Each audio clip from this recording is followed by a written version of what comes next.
Morning, everyone. Eric from Nomadic Fanatic. Diana from Diana and Kitties.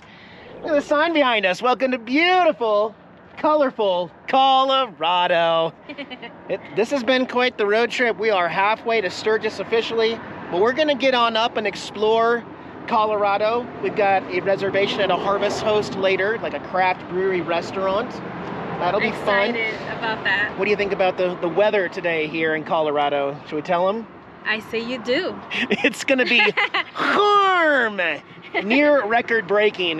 Just happens to not be our day. In Denver, it's gonna be 97 degrees. And then tomorrow, 86.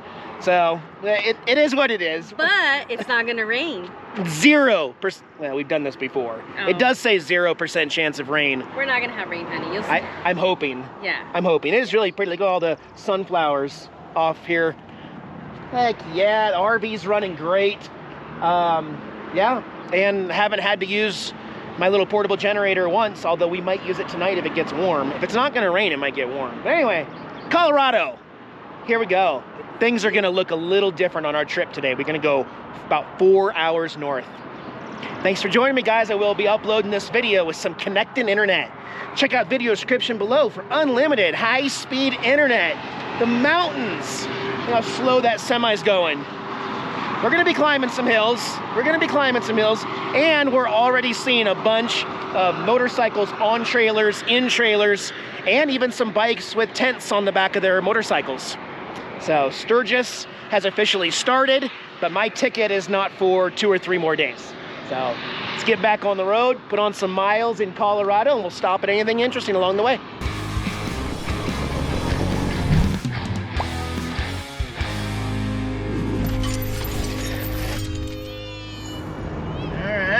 Heading north officially. How's that feel?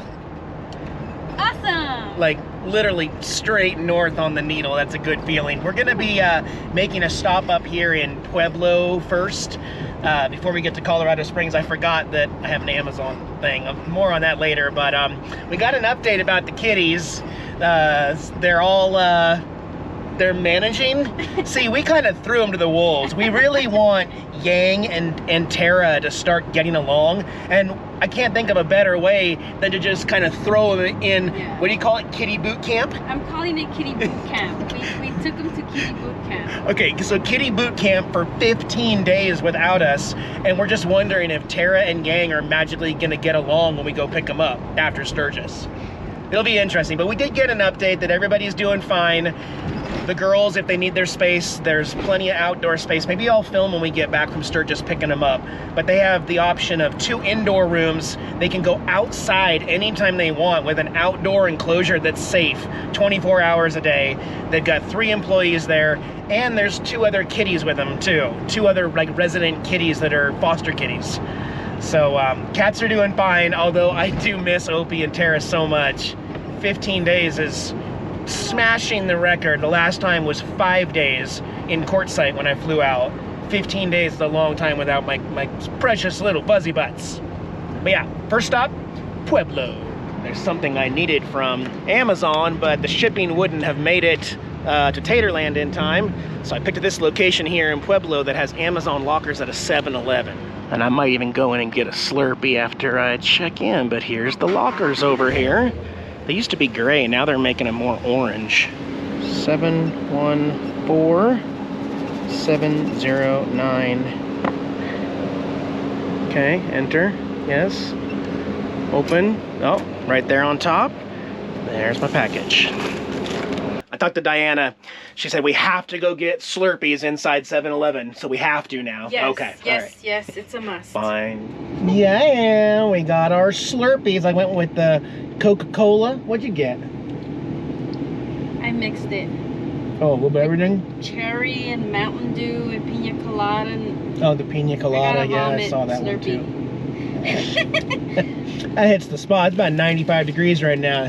That's a good little treat. Oh, yeah. All right, next stop, Colorado Springs, about 40 minutes north. All right, back on the road north to Colorado Springs, and the closer we get to Sturgis, the more of this we're gonna see. Everybody going to Sturgis. That's the Baca Bikers Against Child Abuse. That's Danny's biker club there. Awesome. Danny will be behind him a little bit, but heck yeah. And yes, I understand club etiquette. I want to make that clear. Actually, some people from Bikers Against Child Abuse are going to be monitoring the property for me, making daily checkups to make sure everything is okay. Danny set that up, so I appreciate the club keeping an eye on things at Taterland while we're gone. And yeah, that's my surprise, is that Danny will actually be joining us with a couple other friends from Sholo as well once we get up there in a couple days. But first, Colorado. So we are officially in Colorado Springs now, downtown, my first time here. We were gonna get on our e-bikes and go find a nice place to go have lunch here before we get to downtown Denver for our Harvest Host, but I want to stop and see this, and I couldn't make the turn in my RV because this sign specifically says that restricted, no trucks, buses, limos, or RVs, and that's where I wanted to go. I think it's because of this right here. Like, you can see how steep it is and how many trailers have just cut up this road. I mean, hundreds of individual little cuts in the road. But across the street over here at the Concrete Coyote Community Park, we have not the world's largest hammer, but, well, the largest hammer in this country. It's been dethroned by some other hammer somewhere else in the world. So this is the largest one in the United States. It's also 97 degrees already here at noon in Colorado Springs. Why is Colorado so hot when I visit it? Oh my gosh. Yeah, I'm gonna go talk to Diana, see what she wants to do, see if we're still gonna go find a place to eat here, or if we want to get on over to Denver and check in. I don't know yet. All right, I guess we're near an airport. This airplane is a restaurant. Look at the sign, The Airplane Restaurant, Texas Air Guard, Radisson. Honey, would you like to go eat in an airplane? Okay, as long as it ain't peanuts. Oh, that's crazy. Let's see. Inside, they've got some plane parts here in the lobby. This is a Rolls-Royce Viper jet engine. Is that air conditioning? It's air conditioning. So we got part of the plane wing coming inside right here. And then a jet engine right there. Just like going into a real plane here. Oh, that's cool. Wow. All right. So this is an actual real airplane, a used airplane. It is a refiller jet plane that retired here in Colorado Springs. You can see the wing halfway through the restaurant, and the rest of the fuselage is outside the restaurant, like when we saw when we drove in. There's the wheels and everything, and of course we're sitting upstairs in the airplane. And we did notice that the air conditioning isn't working quite as well up here, but all of the servers and waiters, they're all in uniforms, a lot like flight attendants and stuff like that. I love that touch. And some of these tables have views, like when we came in and we saw the wing. That's a pretty cool view. Pretty cool. Went with another local, the Colorado native logger here on a plane. Yeah. I think we can go look at the cockpit area too. All right, let's walk to the front of the plane here, and see, here's the galley, barbecue sauce and everything. They've obviously modified it a little bit. No food or drink in the cockpit area. Whoa! Oh, this is awesome. This is a real plane, a real used plane. Wow. That is crazy. And out the window you can see, we actually parked on the other side, way over there, kind of far away. But man, wow. I think I'm going out on a limb here, but I doubt that any of my viewers have been inside this particular refueler airplane. If you have, please leave me a comment below. I'd love to know if you've ever been inside one of these. Man, this is cool. This is awesome. Honey, want to come join me in the cockpit seat? Where are we going on our honeymoon? Our honeymoon? Oh yeah, everybody says we're on our honeymoon. It's the honeymoon that never ends. Yeah, wow. Right. Ready for takeoff? Yeah. Put on your seatbelts. This is actually pretty cool. And the prices aren't bad at all. The beverage and food prices are the same as any restaurant. You're not paying like a premium because you're literally eating in an airplane, you know?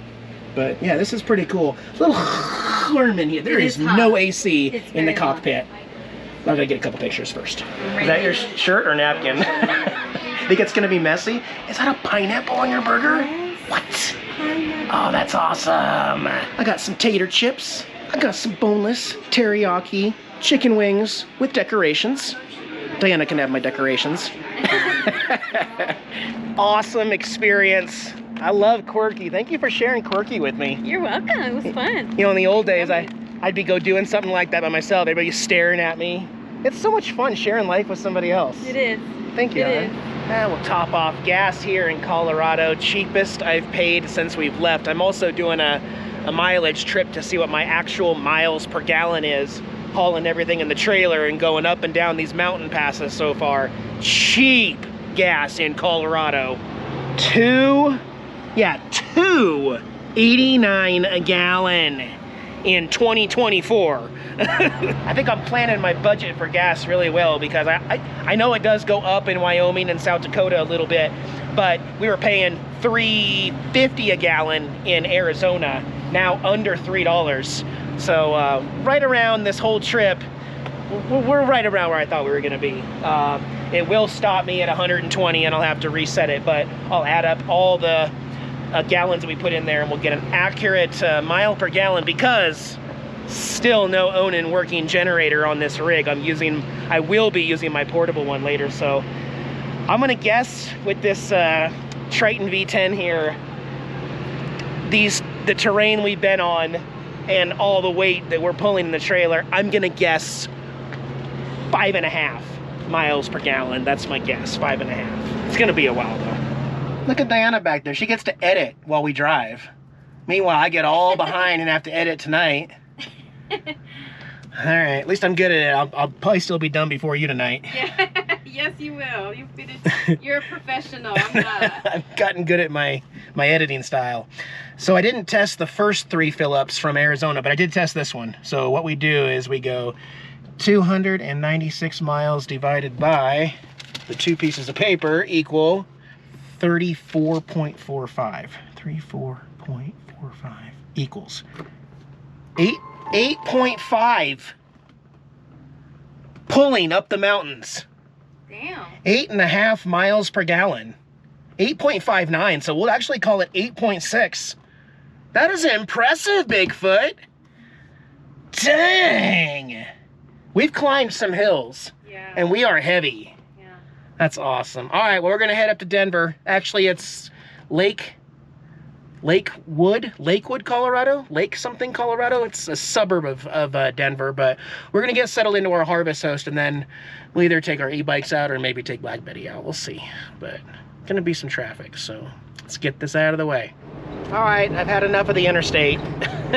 Interstate 25 will get us all the way to where we wanted to get, but Google Maps recommended this detour, which is slower and got more hills, but it's a lot prettier. So no more I-25. We're on right now Highway 105, Highway 105, South Perry Park Road, and seeing all these farms and horses and cows. Nothing right now, of course, while I'm filming. But yeah, it's a really pretty drive and a lot nicer than the interstate right now. So even if we get there a little later tonight, it says we're gonna arrive at 5:15 p.m. But our harvest host is open till 1 a.m. So we'll be good. We're gonna enjoy the scenery. We'll catch up with you in a little bit here. Well, we're here at our harvest host in Lakewood, Colorado, here at Front Range Inn. And yes, there are still motorcycles en route to Sturgis. Yeah, took a little bit to get level here. They said we could park anywhere over here we want as long as we keep it open. So I got the RV here with the trailer, slides out, and had to use some leveling blocks to get level because the whole driveway is very slanted. Everyone here is trying to pop up this side that's downhill, so front and back are popped out. I've got my Victron inverter bay cracked open because we're running the AC on full blast right now until the sun sets. It is actually 99 degrees currently at 4:30 p.m. here in Lakewood, Colorado. Yeah, high elevation heat wave here. I am actually going to later pull out my little inverter generator, put it under the RV, lock it up to the hitch, and run that to recharge the batteries, because when the sun sets, it is still going to be 95 degrees at 8 p.m. And that's just not going to work for me. I'm already sweating and melting. So get a few more things situated here in the RV, and then we'll go inside and check out the brewskis there at Front Range Inn.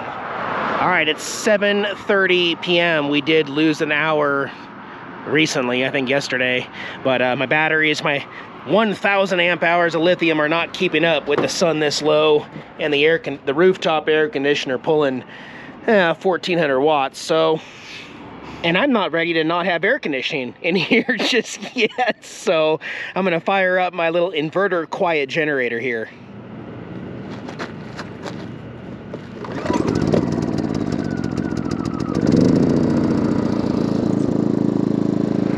And it's running, and my RV is plugged in, pulling 30 amps out of the 30 amp plug there. And guys, you would not believe how quiet this generator is. I know I've preached Honda in the past, but I've owned this for 6 months. This is the GenMax 3200. It's in the same size as the Honda 2200, but you get an extra 1,000 watts. 3,200 watts on this guy, and it's so quiet. It's ridiculously quiet. You literally cannot even hear it inside the RV. So it's already powering my air conditioner on the roof, as well as charging my lithium batteries. And then inside the RV, just to show you where we're at, so we went down to 78% on the lithium batteries, not bringing in a whole lot of solar, 170 watts. But asking for 844 watts on the AC generator, bringing in that 1,800 watts right there and charging the battery at 160 watts. So give it 2 hours, that 78 will be back up to 100% while we're running the rooftop air conditioner in the RV. All right, well, we're getting ready to go into the bar here pretty soon. All these RVs just don't stick out. What is that, Nomadic Fanatic? That might be. It's so great. Oh my gosh. One of my favorite things is to light my RV and trailer up, and my car, my motorcycle, and eventually Frosty, my truck. But I tell you what, I freaking love it. So we're gonna go inside and check out the festivities. Ooh, it's even green inside my RV. Yeah. All right, the crowds have died down a little bit. We're gonna see what they got here. All right, I went with a Colorado local peach ale here, and Diana got the green machine here. What is that? Midori sour. Midori sour? Yes. Okay. It's a sweet sour drink. I like how it matches my RV green lights. You want to try it? Yeah, I'll try it. See if Eric likes my Midori sour. It's different. Is that tequila? No? No, I don't think it has tequila. I think it's vodka. You better take it. Oh, you liked it. So the pretzels and beer cheese check out, and they got a jukebox running. I picked the song. Chris Stapleton. What are you eating? What is that? Looks I know it looks ugly. No, I don't know what it is. Brussels sprouts with honey and sweet teriyaki and balsamic vinegar. It's so good. Is it good? Yes. Well, that's all that matters. You're gonna brush your teeth later before you kiss me, right?